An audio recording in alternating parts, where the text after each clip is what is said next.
Assalamualaikum warahmatullahi wabarakatuh. Perkenalkan, nama saya Fitratul Maslahati Rohmaniyah dari Program Studi Administrasi Perkantoran Universitas Negeri Yogyakarta.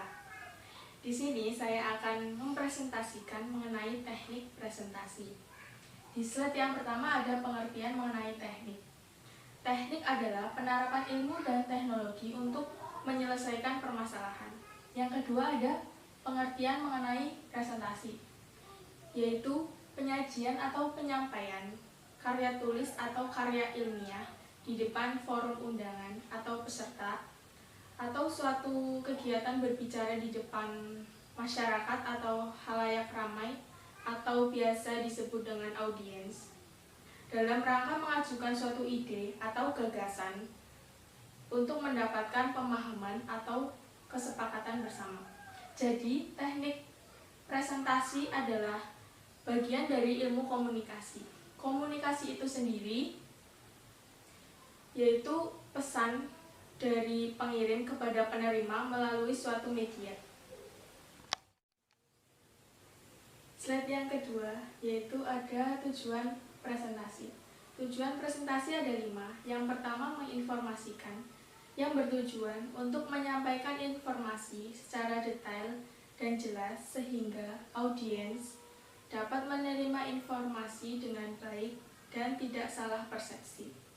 Tujuan yang kedua yaitu meyakinkan, berisi informasi, data, dan bukti-bukti yang disusun secara sistematis dan logis sehingga meyakinkan pendengar. Kemudian yang ketiga ada membujuk, berisi ajakan atau rayuan yang disertai dengan bukti-bukti sehingga pendengar yakin untuk melakukan sesuatu. Tujuan yang keempat yaitu menginspirasi, bertujuan untuk membangkitkan dan memberikan motivasi kepada audiens. Kemudian tujuan yang kelima yaitu menghibur, bertujuan untuk memberi kesenangan kepada pendengar atau audiens melalui informasi yang disampaikan dalam presentasi. Kemudian, teknik presentasi dipengaruhi oleh beberapa faktor. Faktor yang pertama yaitu pembuatan slide.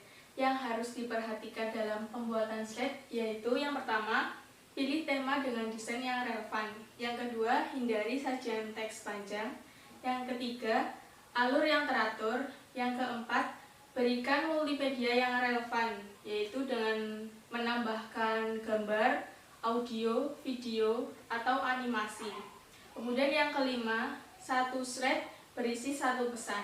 Dan yang terakhir, perhatikan karakter huruf dan ukuran huruf dengan menyesuaikan ilustrasi, tidak terlalu besar dan tidak terlalu kecil. Kemudian, faktor yang kedua yaitu penyampaian presentasi.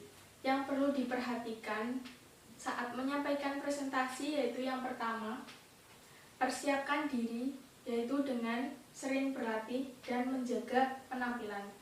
Kemudian yang kedua, persiapkan materi dan bahan yaitu dengan menentukan poin penting, menguasai materi, menyiapkan contoh pendukung, dan susun materi dengan terstruktur. Kemudian yang ketiga, cara penyampaiannya yaitu dengan cara yang santai, sopan, tidak terburu-buru, memperhatikan intonasi dan bahasa tubuh, interaksi, kemudian gunakan bahasa yang mudah dipahami oleh audiens, dan diselipkan selingan atau humor. Kemudian, faktor yang ketiga yaitu struktur presentasi. Yang pertama yaitu pembuka. Pembuka sangat penting karena disinilah kesempatan untuk menarik perhatian audiens. Kemudian yang kedua, isi. Berisi topik yang akan disampaikan dan dapat diuraikan dalam beberapa poin utama atau poin penting. Kemudian yang ketiga yaitu penutup. Untuk menimbulkan kesan yang menarik, maka penutup harus menimbulkan kesan yang mendalam sehingga akan diingat oleh audiens.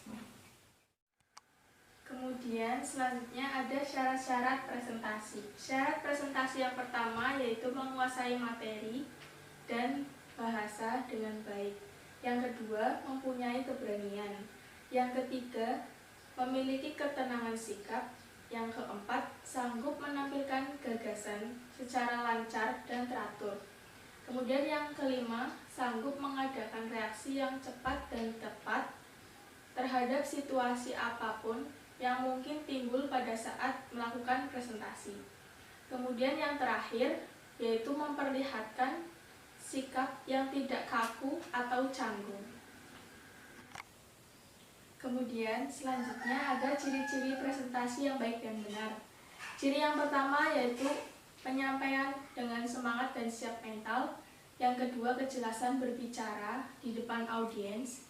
Yang ketiga, disampaikan secara sistematis. Yang keempat, memberi argumen yang dapat diterima. Yang kelima, slide dapat terbaca dan menarik. Kemudian yang keenam, kontak mata dengan audiens. Yang ketujuh, melakukan gerak berbicara. Yang kedelapan, penggunaan pakaian yang serasi. Dan yang kesembilan, memiliki sesi tanya jawab. Dan yang terakhir, disampaikan secara tepat waktu. Kemudian yang selanjutnya ada jenis presentasi. Jenis presentasi yang pertama yaitu presentasi dadakan atau biasa disebut impromptu.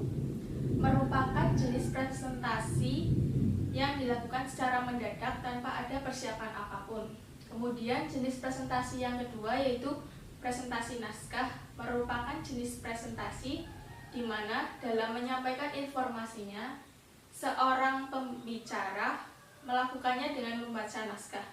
Kemudian jenis presentasi yang ketiga yaitu presentasi hafalan, merupakan jenis presentasi yang dilakukan dengan cara menghafal dari teks yang telah disediakan. Kemudian yang terakhir yaitu presentasi extempore, merupakan jenis presentasi yang paling baik dilakukan dibandingkan jenis lainnya. Pembicara mempersiapkan materi dengan garis besarnya saja, kemudian pada saat presentasi akan dijabarkan secara mendetail. Sekian presentasi dari saya. Wassalamualaikum warahmatullahi wabarakatuh.